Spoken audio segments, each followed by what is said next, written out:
பார்த்து ரொம்ப நாள் ஆச்சு. புது மாப்பிள்ளை வேறு. மாமியார் வீட்டெலாம் போயிட்டு வந்துட்டியா? நான் நல்லா இருக்கேன் மாமா. நீங்கள் எப்படி இருக்கீங்க? மாமியார் வீட்டிலேருந்து 2 நாளைக்கு முன்னாடி தான் வீட்டுக்கே வந்தேன். சரி கடைக்கு வந்தேன், உங்களை பார்த்தேன், பேசிட்டு போகலான்னு வந்தேன். என்னப்பா மாமியார் வீட்டில் விருந்து வச்சு நல்லா கவனிச்சாங்களா? அதெல்லாம் ஒரு குறை இல்லை மாமா, எல்லாம் நல்லபடியாக முடிஞ்சுது. ஆனால் கல்யாண நாள்லேருந்து கொஞ்சம் சந்தோஷமாக இருந்தேன். அதுக்கப்புறம் பொண்டாட்டி கொஞ்சம் மக்கார் பண்ண ஆரம்பிச்சிட்டேன். அதான் என்னன்னு சொல்லிட்டு புரியவே இல்லை. ஒரே டென்ஷனாக இருக்குது. கல்யாண புதுசில் அப்படி தான்ப்பா இருக்கான். நீ தான் அட்ஜஸ்ட் பண்ணி நடந்துக்கணும். அது வெளியூர்லேருந்து வந்த பொண்ணு. நம்ம வீட்டு விஷயத்தெல்லாம் புரிஞ்சுக்கிட்டு கொஞ்சம் லேட் ஆகும். கொஞ்சம் விட்டு கொடுத்து போ. விட்டு கொடுத்து போனால் தான் வாழ்க்கை சந்தோஷமாக போவோம். நான் விட்டு கொடுத்து போகிறதுக்கு ரெடியாக தான் மாமா இருக்கேன். அவள் தான் ஒரு நாளைக்கு ஒரு விஷயத்தை பார்த்துட்டு வந்து இந்த மாதிரி செய்ய அந்த மாதிரி செய்யின்னு சொல்லிட்டு என்னை போட்டு உயிர் எடுக்கிறா. அவள் சொல்கிற விஷயம் செய்கிறதுக்கு நமக்கு சரிப்பட்டு வரல மாமா. கோபம் வருது. நான் ஒன்று பேச ஒன்று பேச சண்டை தான் வருது, கஷ்டம் வருது. இதுதான் எப்படி சரி பண்ணுறதுன்னு ஒன்றுமே புரியல.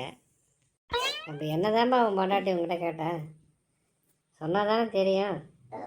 அதுவா மாமா, நம்ம ஏற்ற விட்டு எலிசபெத் இருக்குல்ல, அது டெய்லி அவங்க வீட்டுக்காரங்க விட்டுக்கிட்டு வெளியே போயிட்டு வருதான்.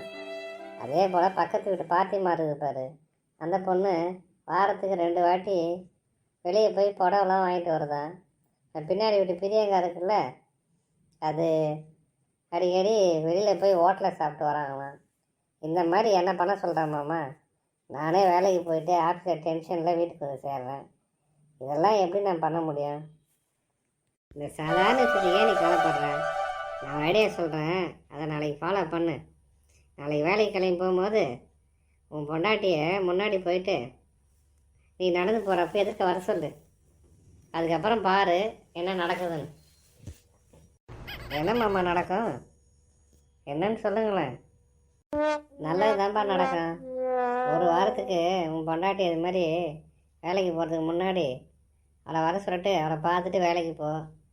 சாயங்காலம் வந்து நீ எதிர்க்க வந்த, இன்றைக்கி ஃபுல்லாக ஆஃபீஸில் ஜாலியாக இருந்தது, பிரச்சனையே இல்லை அப்படி இப்படின்னு சொல்லிட்டு ஏதாவது கதை விடு. அதுக்கப்புறம் நடக்கிறத பாரு. என்ன மாமா சொல்கிறீங்க? இப்படி பண்ணால் பிரச்சனைலாம் சரியாயிடுமா? கண்டிப்பாக உன் பிரச்சனைலாம் சரியாயிடும்பா. இது நமக்கு முன்னாடி வந்த பெரியவங்க நமக்கு சொல்லி கொடுத்துட்டு போன விஞ்ஞான சூட்சமம். இதை நீ ஃபாலோ பண்ணினா உன் வாழ்க்கையில் பிரச்சனைன்றதே வராது. எப்படி மாமா அந்த பிரச்சனைலாம் சரியாகுன்னு சொல்லிட்டு சொல்கிறீங்க? அதுவாப்பா, டெய்லி உன் பொண்டாட்டியை எதிர்க்க வர சொல்லிட்டு நீ ஆஃபீஸுக்கு போகும்போது உன் பொண்டாட்டி மனசு ஒரு சந்தோஷம். நம்ம வீட்டுக்காரர் நம்ம மேலே எவ்வளோ பாசமாக இருக்கார், நம்மளை பார்த்துட்டு தான் வேலைக்கு போகிறாரு அப்படின்னு ஒரு மனசுக்குள்ள சந்தோஷம் வந்துச்சுனாலே உன்னை அவள் பக்கத்து வீட்டு பார்த்து எதையும் சொல்ல மாட்டா, குறை சொல்ல மாட்டா. அப்போ உன் வாழ்க்கை சந்தோஷமாக இருக்கும். அதே மாதிரி தான்ப்பா உனக்கும்.